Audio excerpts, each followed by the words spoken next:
Om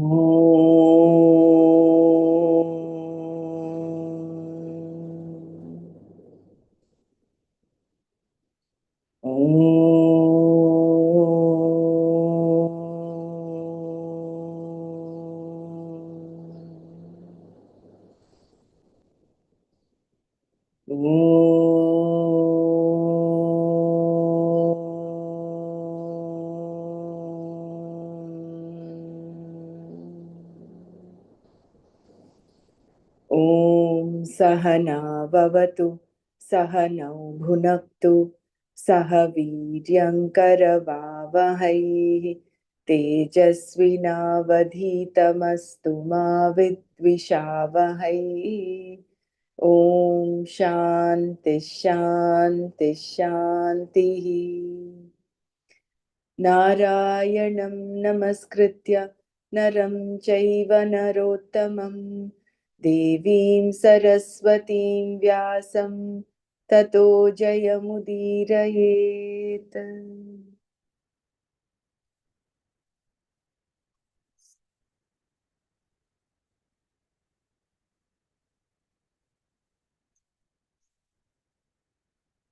So going back to the 47th verse, the last part.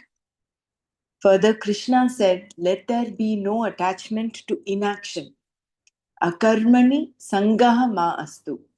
Action itself is not the problem.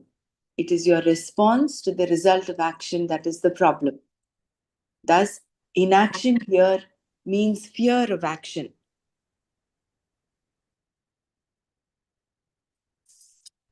Not of action as such, but fear that the results you want will not come.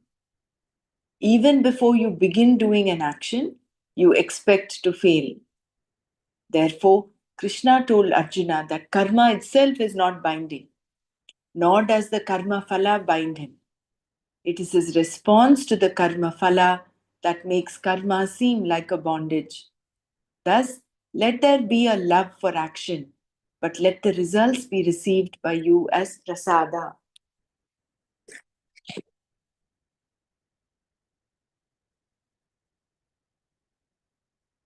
So, inaction here means fear of action. Not of action as such, but fear that the results you want will not come. And therefore, you don't even step out to do the work, do the action. So, either which ways, your attention intent is only on the karma phala. So, that is what Krishna is telling Arjuna. Let not your focus be on the karma phala.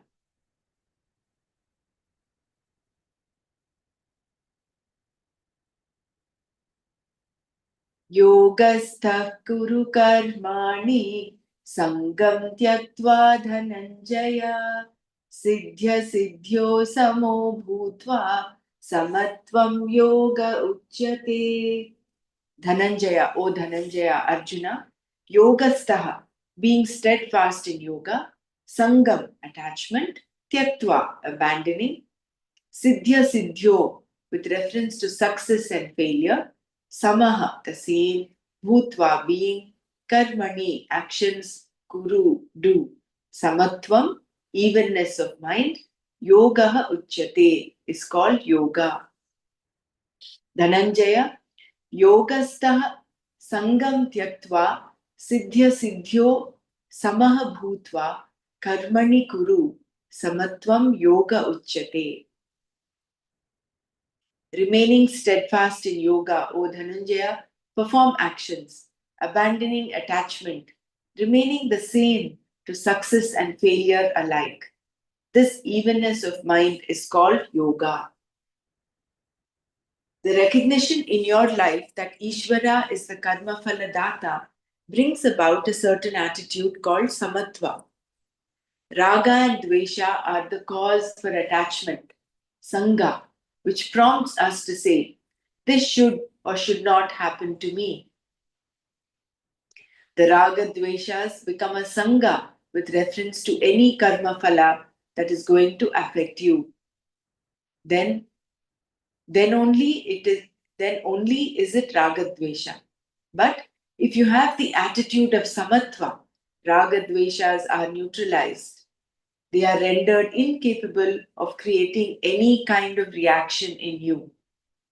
The raga dveshas manifest themselves through various karmas, and in time, by one's attitude of samatva, they become neutralized.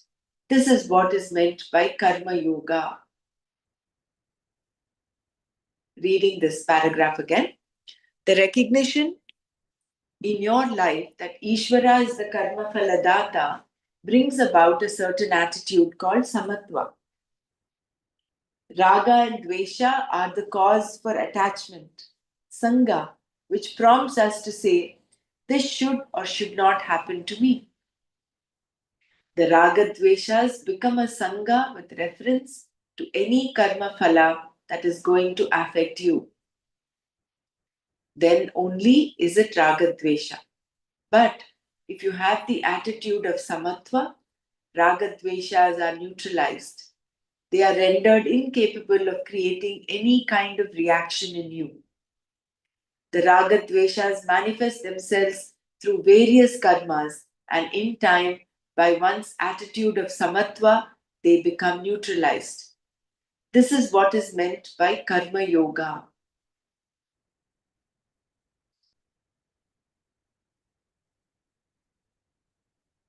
Staying or abiding in yoga, being yogastha, means enjoying this attitude of samatva. This evenness of mind with reference to both success, siddhi, and failure, asiddhi, is called yoga. It is what makes you a yogi. Samatvam yoga uchyate is a separate sentence in this verse that defines yoga. As stated earlier, there are two definitions for karma yoga in this chapter. The first one is this one, samatva, whereas the other one is yoga karmasu kaushalam. Scripturally enjoined karma and the four ashramas. Scripturally enjoined actions, Vaidika karmas, are made up of many rituals. These rituals can be divided into four categories. Kamya karmas, meant for producing given results desired by a given person. Nitya karma, daily rituals. Naimittika karma, occasional rituals. And Prayaschitta karma, rituals to right any wrongs done. There is a ritual called Putra Kameshti for those who want children. Dasharatha, Rama's father, had no children. Being a king, he had to have children so that there would be someone to rule the kingdom after his death. Naturally, he wanted children. Therefore, he performed the ritual Putra Kameshti and had four children. Putra Kameshti is still done and known to work, even in fairly recent times. Perhaps any ritual in any religion will work if the person performing it has faith, Shraddha in it. Putra Kameshti is a very expensive ritual, so that only a rich man can do it. We see here how the Veda can be very tricky. This kind of karma or ritual is an example of Kamya karma, a ritual performed purely for a given desired result. Even though Kamya karma was designed and unfolded by the Veda, which tells you that a certain karma will produce a certain result, this does not mean that Kamya karma is for Antahkarana Shuddhi. Particular rituals are mentioned for particular results and are purely for desired objects, Kamya, such as the desire for a child. Similarly, there are many rituals mentioned in the Veda whose result is said to be heaven. These two are all Kamya karmas. Then there are Nitya karmas and Naimittika karmas which can be considered together. Nitya karma means a ritual or prayer that is to be done every day. Which rituals or prayers are to be done depends on a person's status. An unmarried person, brahmachari, has a twofold karma to perform. The first is a prayer, Sandhya Vandana, enjoined by the Veda to be done 3 times a day, at sunrise, at noon, and at sunset.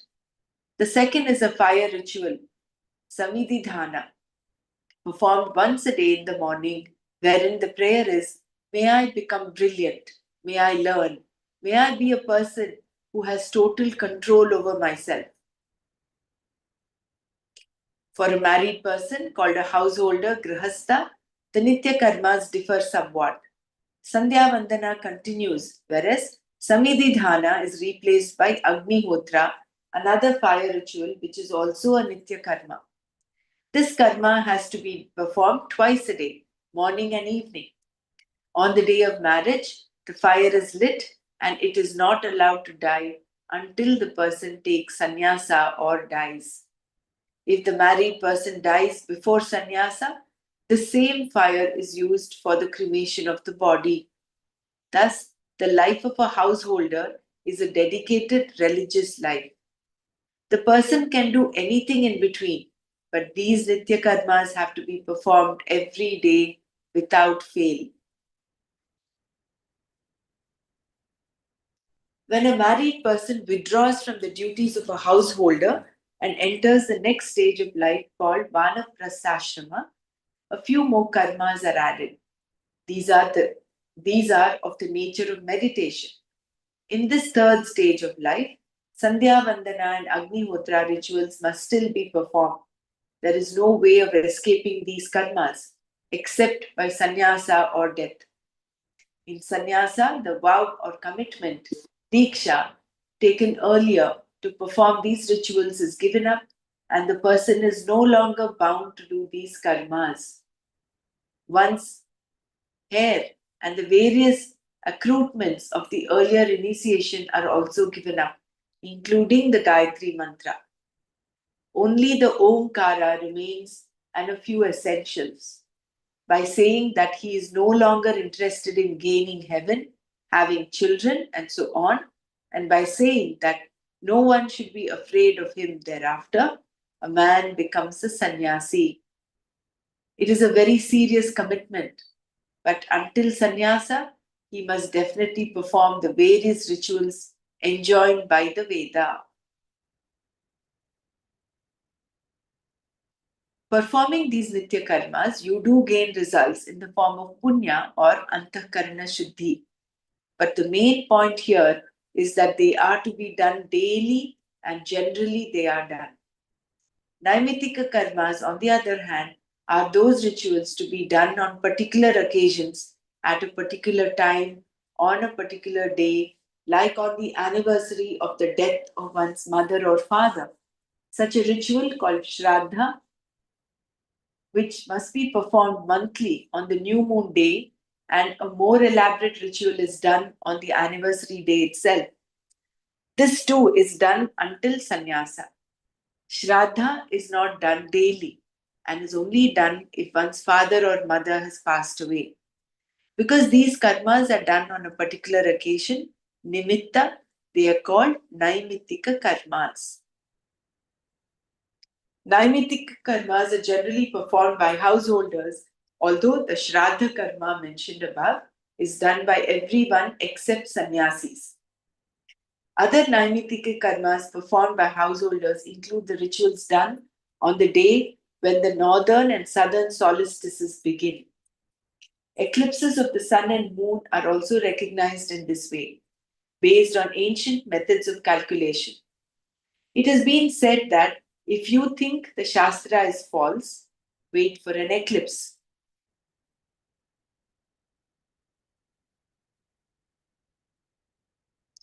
Finally, karmas that are done to right a wrong, called prayaschitta karmas, are performed when what is not to be done was done, or there was some omission during the performance of any ritual.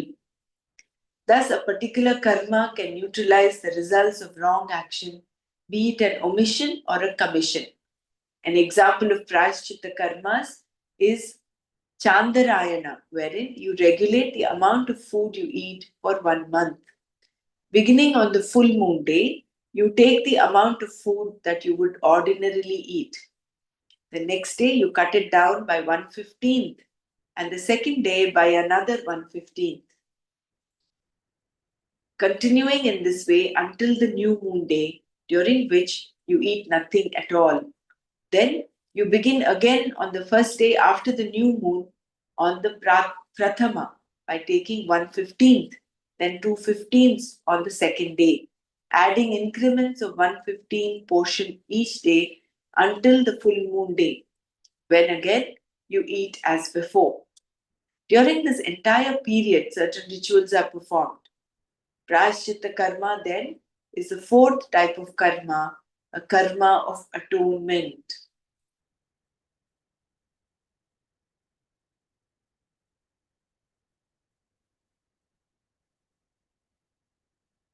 The purpose of karma yoga.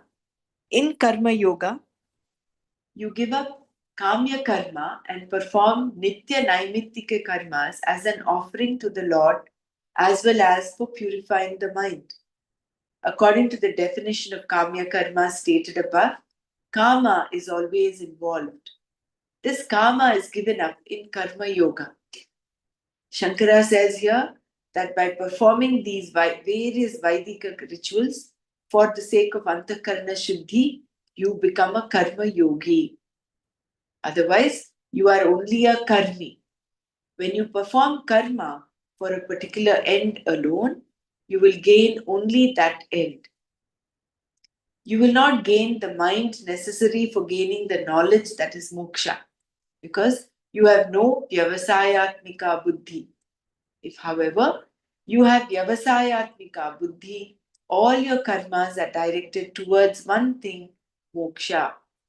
And for moksha, you require the mind, antakarna, that is prepared. Moksha is not gained through karma. Karma is only for preparing the mind. Thus, preparing the mind through karma becomes yoga for you.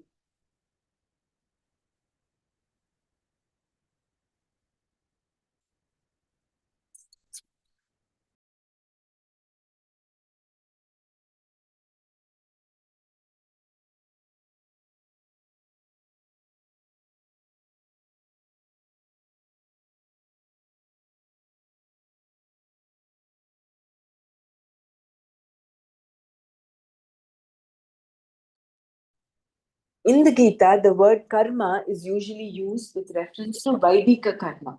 However, when Arjuna was asked to do karma, it was not a ritual to be performed. He was to fight. It was his duty. Shankara confirms this also. Fighting is the to be done obligatory karma of a kshatriya. Thus, karma yoga covers all activities. And if karma is taken to mean any action performed, which is the actual meaning of the word, then we have to look at karma from the standpoint of a person's entire life. The actions then referred to will be those activities that one performs in the attempt to fulfill all one's ragadveshas. Since you do have ragadveshas and they have to be neutralized, what will you do? You cannot just command yourself to give up your likes and dislikes as you would a hat. Likes and dislikes are there. They are not just given up, they constitute the person. However, when you perform actions with a sameness of attitude, samatva, towards the results of your actions, your ragadveshas are neutralized. This attitude is karma yoga.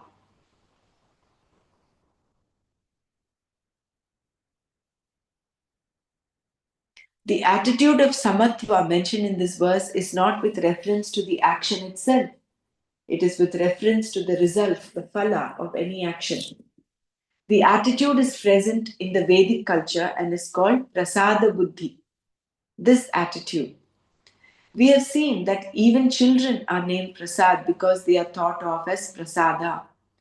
If your son is prasada, then you are also prasada to your parents. Your physical body is not only prasada to others, but also to yourself. A house is called prasada. The food cooked, offered to the Lord, and then eaten is also considered prasada. Thus, this attitude, prasada buddhi, is an important aspect of karma yoga. It is important to note here that any translation that says we should perform action without expecting a result has no basis in the Veda.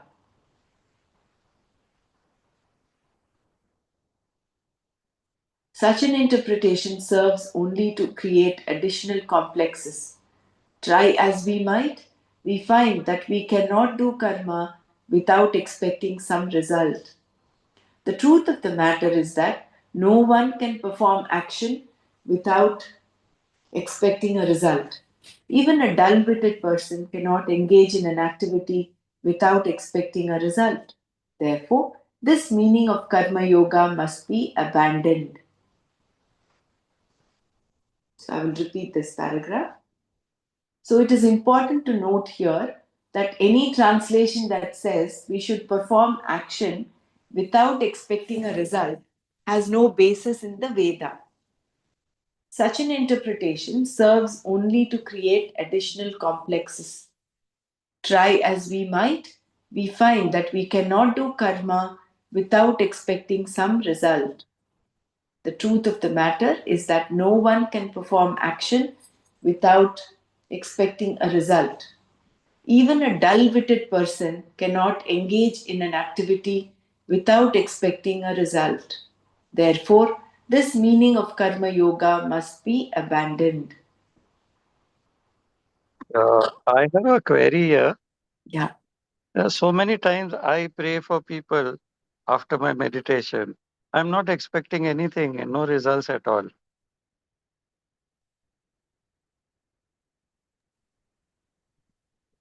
Yeah, if your prayer is Loka Samasta Sukhino Bhavantu, that is you're including everyone in there.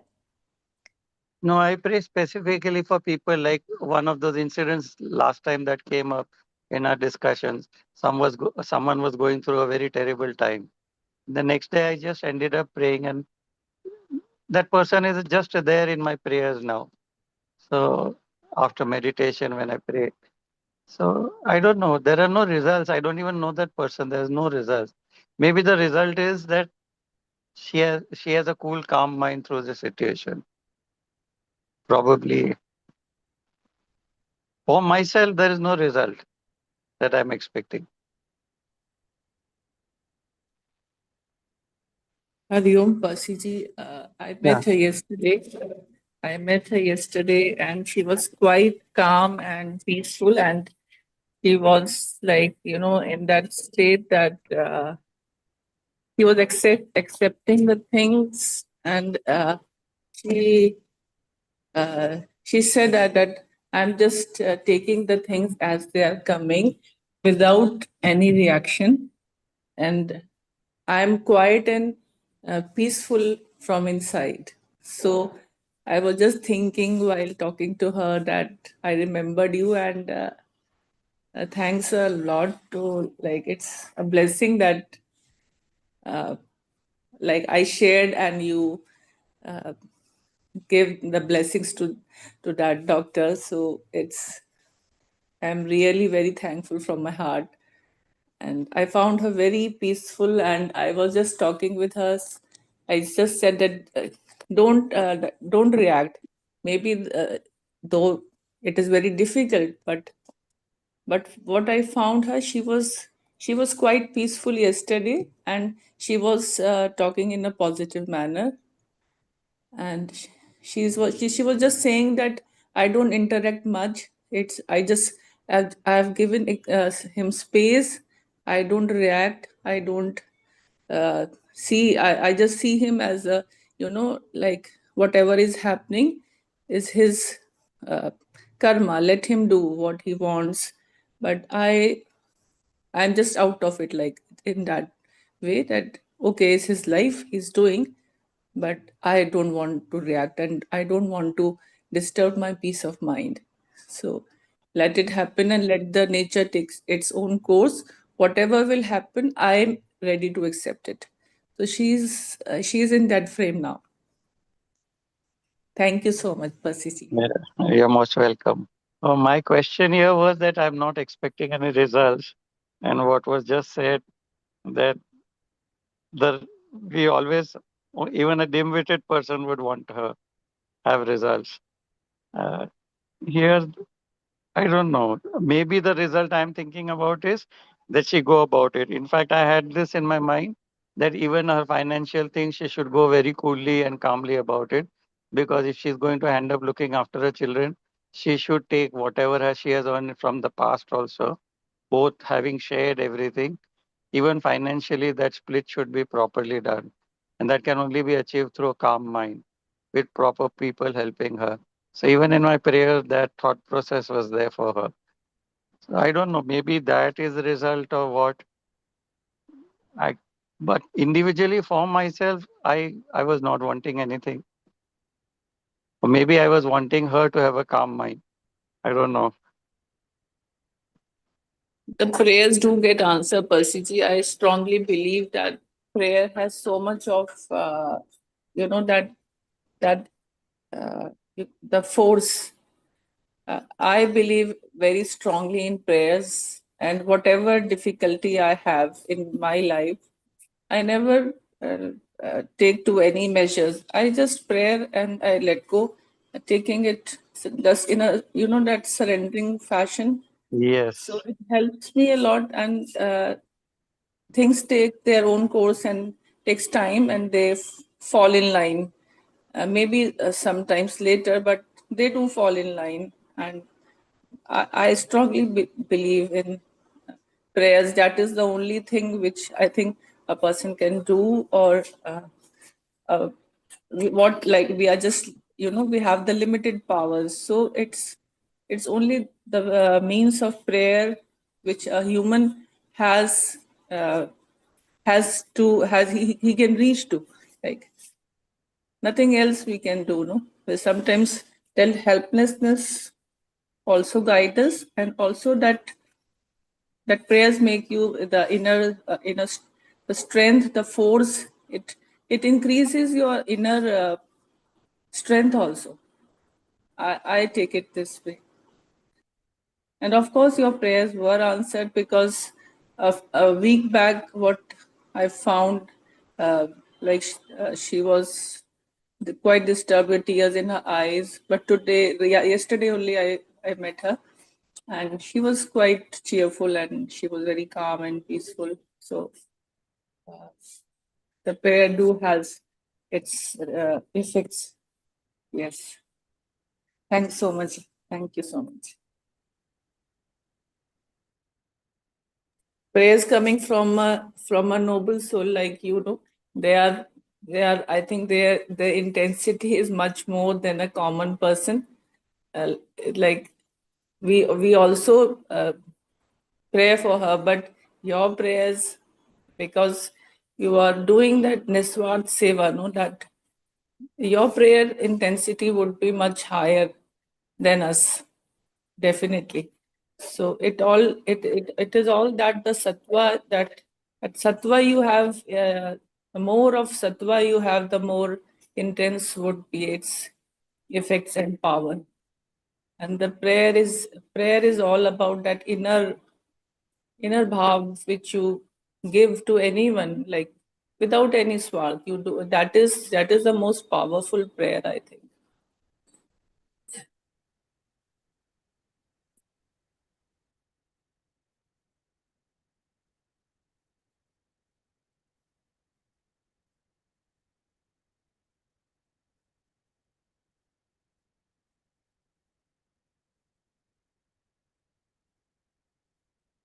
See, the purpose of karma yoga. In karma yoga, you give up kamya karma and perform nitya naimitika karmas as an offering to the Lord, as well as for purifying the mind. According to the definition of kamya karma stated above, karma is always involved. This karma is given up in karma yoga. Shankara says here that by performing these various Vaidika rituals for the sake of Antakarna Shuddhi, you become a karma yogi. Otherwise, you're only a karmi. When you perform karma for a particular end alone, you will gain only that end. You will not gain the mind necessary for gaining the knowledge that is moksha, because you have no vyavasayatmika buddhi. If, however, you have vyavasayatmika buddhi, all your karmas are directed towards one thing, moksha. And for moksha, you require the mind, antakarna, that is prepared. Moksha is not gained through karma. Karma is only for preparing the mind. Thus, preparing the mind through karma becomes yoga for you.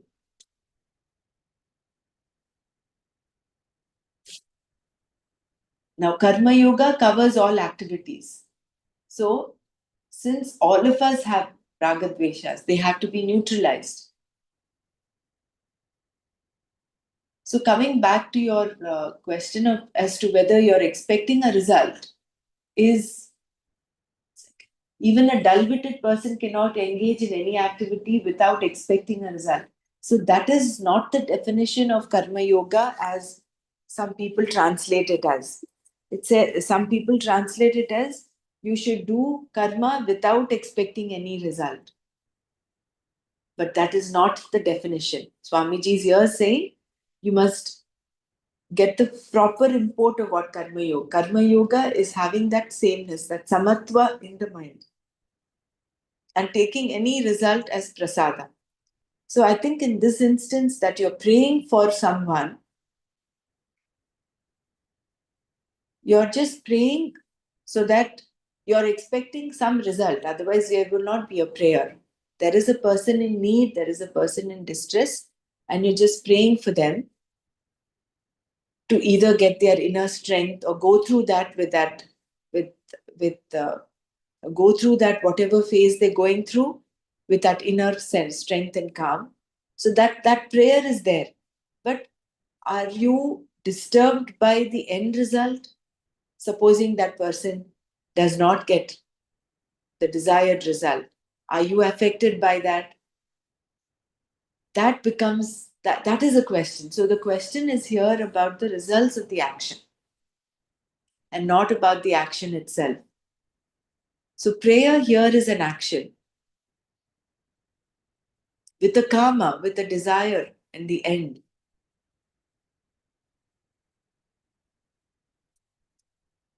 It is important to note here that any translation that says we should perform action without expecting a result has no basis in the Veda. Such an interpretation serves only to create additional complexes. Try as we might, we find that we cannot do karma without expecting some result. The truth of the matter is that no one can perform action without expecting a result. Even a dull-witted person cannot engage in in an activity without expecting a result. Therefore, this meaning of karma yoga must be abandoned.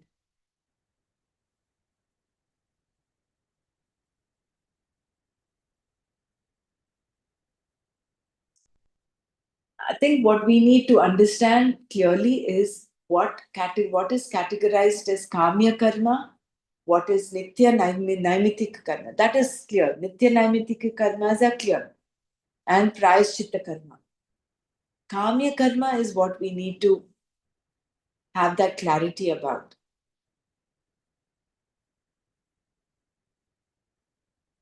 Because kamya karma is something that relates to the world, to having a desired result in this particular world. Whereas when you're doing nishkama karma, that means you're doing it only for the sake of antakarna shuddhi, nothing else.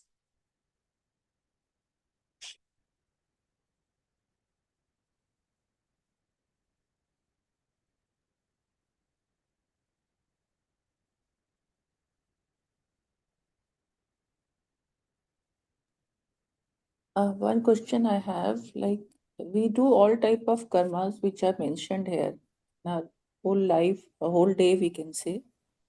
So it includes all everything, no? The kamya also. Like if you have a desire, then you will be praying for that. Then you are doing it for your antakarna shuddhi. Like you do the meditation there's no desire there. It's just that you are doing it as a nitya namitya karma. You are doing it. You have no desire in a form that, of course, we all want to have that state of peace of mind, or you can say that connecting with the higher consciousness. But like every karma is being done whole day. But isn't it like, yeah, the life is a mixture of all these karmas? So it is only the attitude which matters most. The attitude of you can say that of a karma yogi, which we need to develop more. Not expecting much out of your actions, only just doing it for the doing sake, in accordance with dharma, of course. No, that is what is meant here. That is, see, you don't, it's not like you don't expect a result. You, of course, expect a result. Otherwise, you not even do a karma, isn't it? Yeah, but is it like if we are not always desiring and a result, uh, like if we are in this class, are we desiring any result? We It's only out of choice that we are doing it, and because reading the scripture, you feel very you can say at peace, or you feel very that expansion feeling, or you can say that So that is it the makes you result. No, stay. that is the result that we are expecting to get, Yeah, and therefore we but are it attending the class. yeah, We are but attending the session. yeah, that is eventually right. But what I'm saying, that thought is not behind this class. It is the result which is happening, but we don't come for it that, oh, okay, today I'll be very peaceful, so let me attend. It is that it is already happening. The result is getting, like, we are receiving the result, but that is not the desire to achieve it. It is simultaneously happening, that you are in this class, you are reading the scripture. Result is automatically happening. We are not desiring it. We are not going for it because of which we are studying. It is not the other way around. I was just like thinking it that way. It is not always the desire. Sometimes you are doing and you are getting the result uh, naturally. Like, you're not desiring anything. When we sit for meditation, also, you're not desiring anything. You just sit. We do No, the I, Kriya I daily. think Yeah. no action can happen without a desire. That is basic. Yeah, desire is that, of course, You that may one can be subconsciously do desired. it. There is that desire behind the meditation because you know the value of meditation. You know. Yes, So that is why you do it. So yes. basically, any action is prompted by a desire. Even the simple action of lifting my hand up is prompted by a desire. There is something that tells me I want to lift my hand, and therefore I lift my hand. So I think that is fundamental in that no action happens without a desire. And I these think, as you said, subconsciously now it may be happening mechanically that we are in this class or we are meditating, but subconsciously that we are spiritually evolving, and that is why we are doing it. So that desire may not crop up every day. Like now, when you're thirsty, you drink water. So there's no desire to drink water. Only you're feeling thirsty, so it mechanically happens. You go and pick up your bottle of water and you drink it. So same way we are meditating, because every day that thought does not need to come up in our mind that we are getting spiritually evolved. But subconsciously it is there in the back of our minds that this knowledge is helping us, the meditation is helping us, is the way I look at it. which is true. So desire without, see, that is why that's without that sankalpa nothing happens. That intention is there. Intention or slash desire. Yeah, and I think in Atma Bodha we read about this, like the ultimate desire is to get that happiness, uh, and that's why we do all the actions. I think it was in Atma Bodha only to be happy. We do all these actions. So whatever actions we are taking, whether be it attending the class or reading yourself or listening to any talks, the ultimate goal is to unite with the higher self. That is the I think the ultimate desire we all have, and we name it, okay, we get a peace of mind or whatever, but the ultimate desire is to meet with the mm, higher self.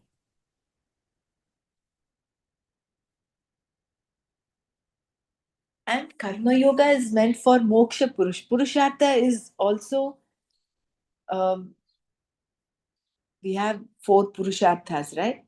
Dharma, artha, kama, moksha. So moksha is also an end. It is a goal. So a karma yogi is doing all his or her actions which are desire prompted, and every desire has raga dveshas entwined in it. So there is no escaping these actions. You do what is to be done. But where does karma yoga come in? And for what are you doing? Are you doing for a limited result? End is only moksha for here, and the end is moksha. You're not clouded by any other limited end. It is not like the example given there as a Vedic ritual for children, putra kameshti.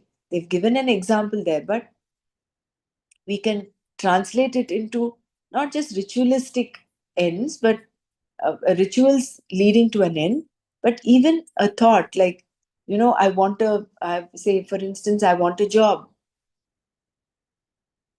That becomes a kamya karma. So you do whatever it requires for you to gain that job and then let go.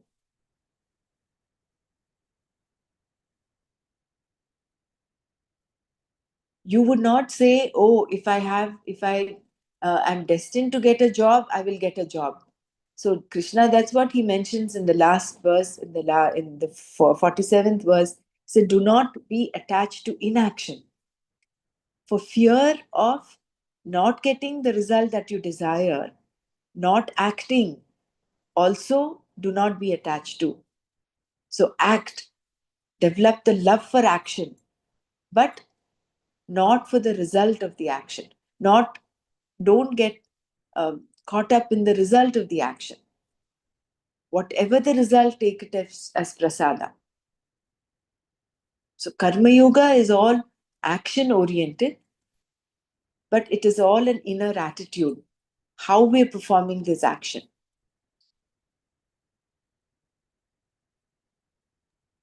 If I am not mistaken, yesterday or day before yesterday, there was a karma hetu. Do we take all the responsibility of what we do?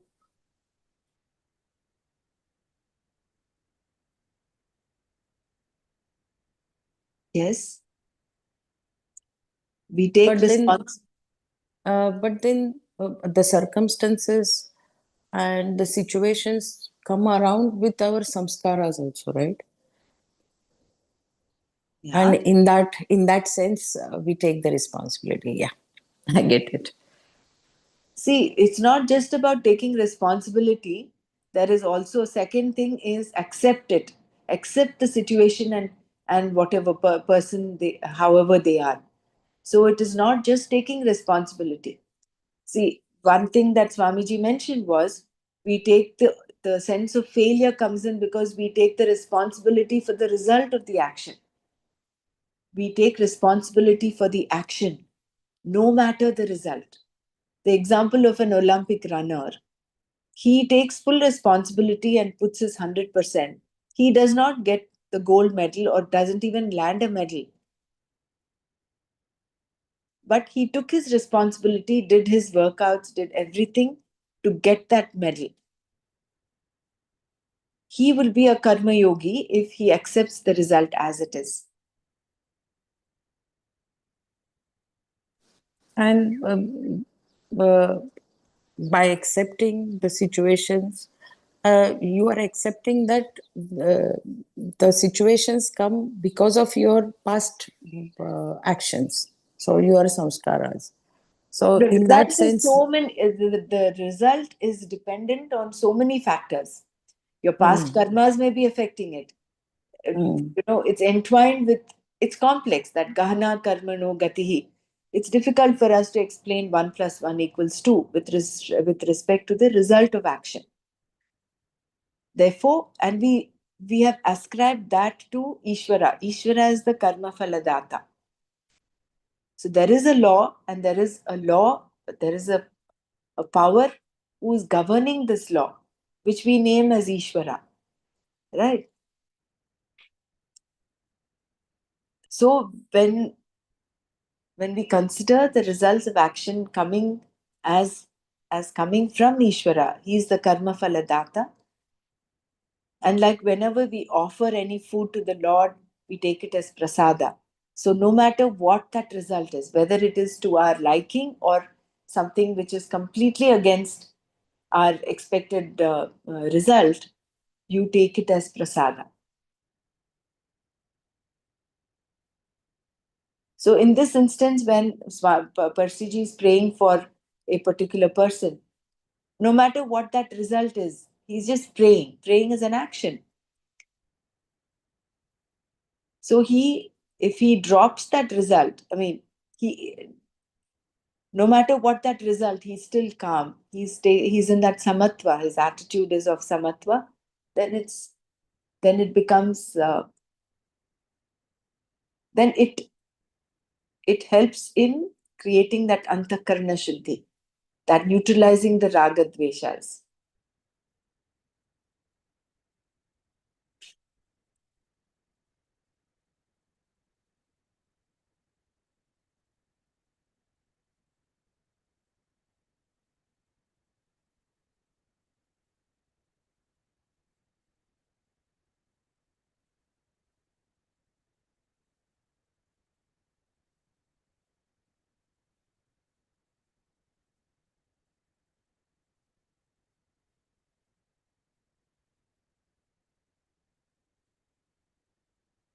So I think it is this inner understanding. We should get this clear as in what amounts to kamya karma and what is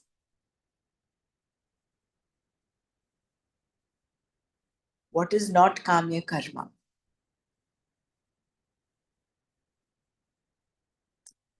Maybe somewhere down the line there is a segment on the prayer. I'm not sure whether we did that. Did we do that in the introduction itself? The effect and the concept of prayer. Maybe it will come later. Sure about that.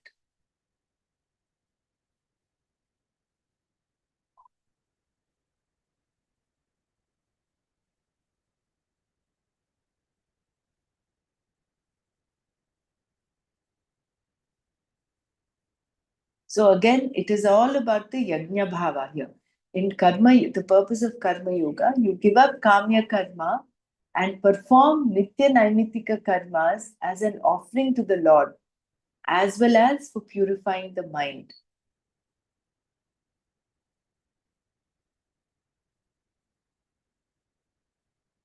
So this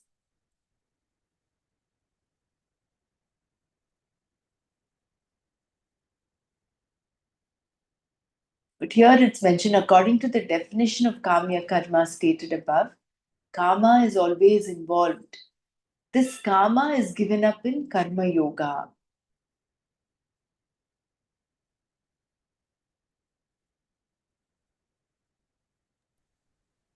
It is like we are doing we are doing an action, but you do not have a particular desire that you will receive that which you are desiring. whatever comes your way, you are ready to take it as a prasada. You are praying in that fashion that whatever I will receive, I will take it as a prasada, whether it is sukha or a dukkha state, any state. And that in it is that sameness of mind, the samatva buddhi. With that samatva buddhi, you are taking that prasada. Yeah, which is true. But here, the first paragraph is here mentioned, purpose of karma yoga. This karma is given up in karma yoga. Karma versus expecting a result. So there seems to be a little bit of um, a clash over there. Kama is desire, no? Kama in as a meaning, it means the desire which you are looking forward to, like what result you are looking forward to. That is the karma. That is what is behind your karma or that action or prayer. That karma is behind it. That you want certain result you want, but that is given up by a karmi yogi. He will take it. He will take the result, whatever it is, with the samatva buddhi. He will accept it as prasada. Like suppose somebody is very ill and he is in ICU, maybe he's fighting life and death, and a person is praying for his life, but it is not always that person will survive, or it is not that he will not survive. Both things are there. So he is praying he's just praying that he uh, for a karma yogi, I am saying, like he is praying that for his health, but he will accept whether he lives or dies. He accept both things in the same manner. Whatever will happen, I will accept it. If he has to live, he will live. If he has to leave, he will leave. In that fashion, like he's not attached to the result. He's just praying for praying sake. With that, because of that samatva buddhi, the sameness of mind which he holds for both good and bad result, for him it is the same. That height of evenness of mind, that I think that is the karma yogi attitude. Whatever the result may be, but he's not desiring that result. He'll think that whether I think uh, maybe we can take other example, but basically the importance is of the sameness of mind, the attitude with which he is doing his karma, whether it be praying or maybe some other help.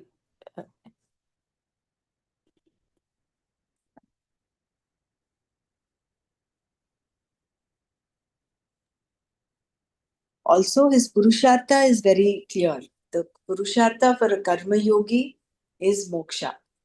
It is not dharma, artha, or kama. It is not for his security, not for his wealth, pleasures, or just to be a dharmi. That is what distinguishes that kama there. The kama, what was mentioned earlier, that a karma yogi has to give up. This kama is given up in karma yoga. I think we need to understand this as kama for dharma, artha, um, dharma, artha, and kama. There is a kama, of course there is. That is towards moksha purushartha. That is the moksha is the only end that a karma yogi has in mind. And in order to get to moksha, since his mind has to be prepared, it cannot be, the moksha happens through knowledge, right? And that knowledge dawns only in a mind that is purified. A mind that is caught up in ragadveshas is not ready yet to get that knowledge. And therefore,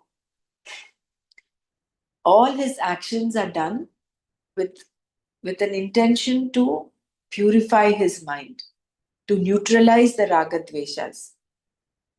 So, although a karma yogi, even if a karma yogi does action, he does expect a result. Otherwise, no action is possible. But that samatva is with respect to the results of action. And every action he offers as an offering to the divine. There is that honor and respect. There is that sanctifying aspect of his every action.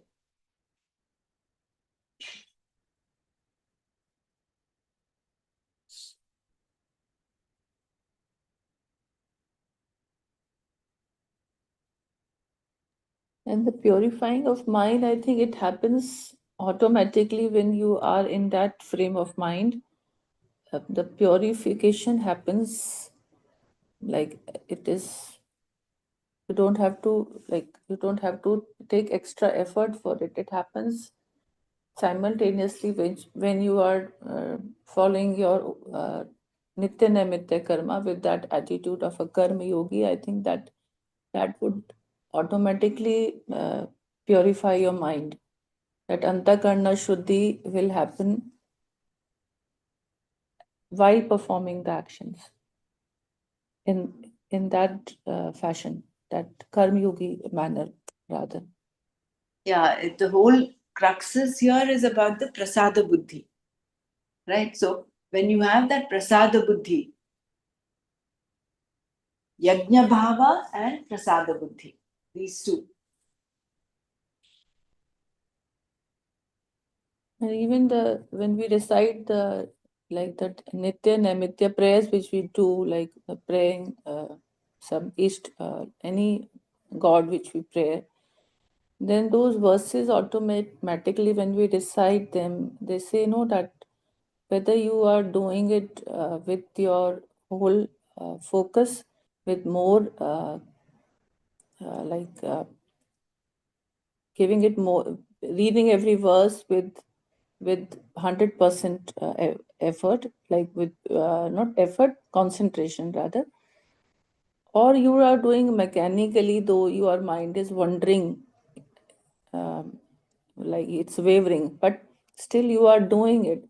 But something is getting cleared inside. That is that recitation is happening. It is having its effect.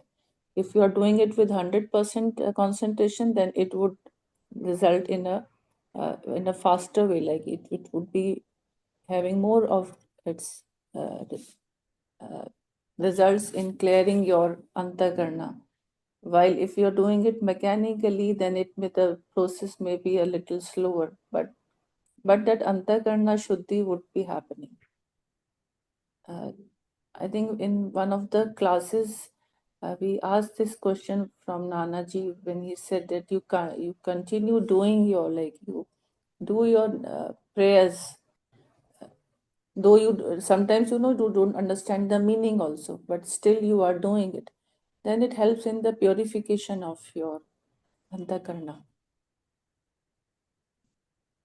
One thing for sure is yes, that itself will. The second important aspect here is as long as you're doing your nitya naimitika karmas, you're at least not engaged in other karmas that might, entangle you in raga dveshas. For instance, you've taken up your nitya karma as chanting some a particular stotra that takes about half an hour or 1 hour to do. At least that 1 hour, you are not engaged in any other worldly activity that might, pull you down further. Yeah, and also you take that sankalpa, that dhriti is, you are still having that dhriti, that sankalp you are maintaining, that you have to do on daily basis. So that sankalp is also going strong. With that, we'll say that it is a dhriti of the mind, which is guiding you that you have to do, whether you are doing it in a very pious manner, or you are just doing it as a mechanically, but you are doing. So that sankalp is remaining. It is not vanishing. That is would be added in a positive manner also only. Which is true, that discipline. That is why any form of scripture, for instance, take Ashtavakra or even Patanjali Yoga Sutras, Atha Yoga Anushasana, it is only after a certain amount of discipline in the body and mind is achieved, only then can knowledge actually be given. So that Anusha, that you should have a say over your body and mind, and that comes only with discipline.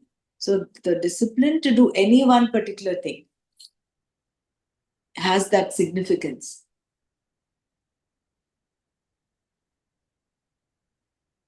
We'll stop here today. We'll go forward tomorrow and we'll need some more clarity with respect to what is included in the aspect of kamya karma. So maybe if we can all do some homework on this. Is it only ritual based? But then Swamiji clarified that that is what Shankara had mentioned. But then all activities, whether it's worldly or Vaidika karmas, Laukika Vaidika karmas, come under the gamut of karma. So therefore, in our present context, we have to have this clarity as to what amounts to kamya karma, what is not kamya karma. Maybe we can discuss that further tomorrow. Om Loka Samasta Sukhino Bhavantu. Om Shanti Shanti Shanti. Om Tat Sat Shri Krishna Arpanamastu.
Meditation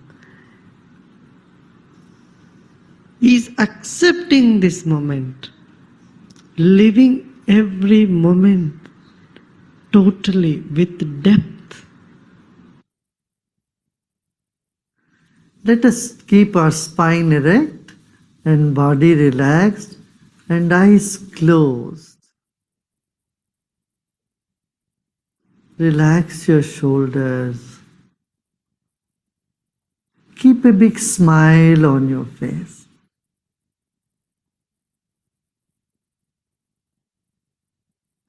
You're sitting like the statue of Buddha, very serene and with a serene smile on your face. Relax your body.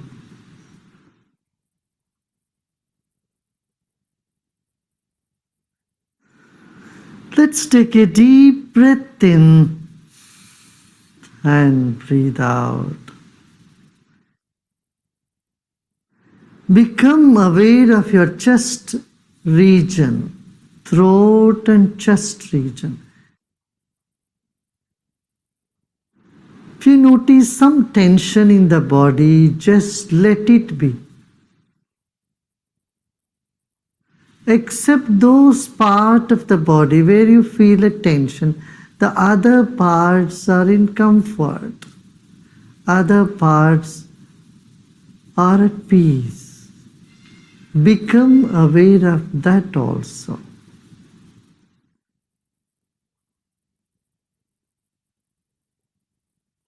There are many good things about you and inside of you. Acknowledge them. They will never leave you. And the negative aspect you may see in you is never going to stay with you forever. They are all guests for some time. Let them be. Sit with the total acceptance of yourself the way you are at this very moment. Total acceptance of what is now here lead us to deeper meditation.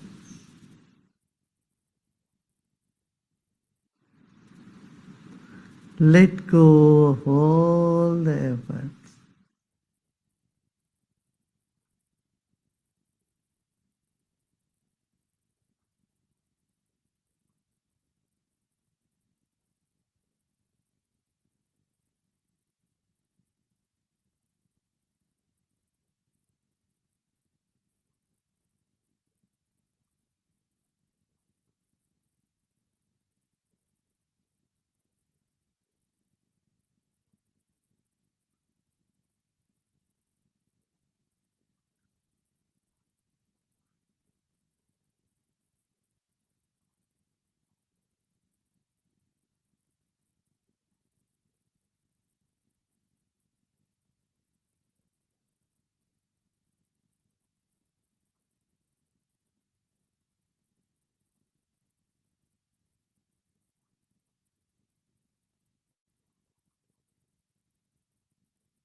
Om Shanti Shanti Shanti.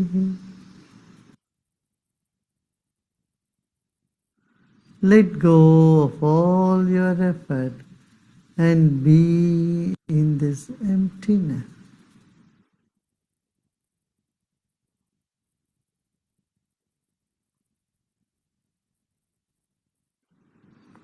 And slowly and gradually become aware of body and surroundings. And you may gently open your eyes.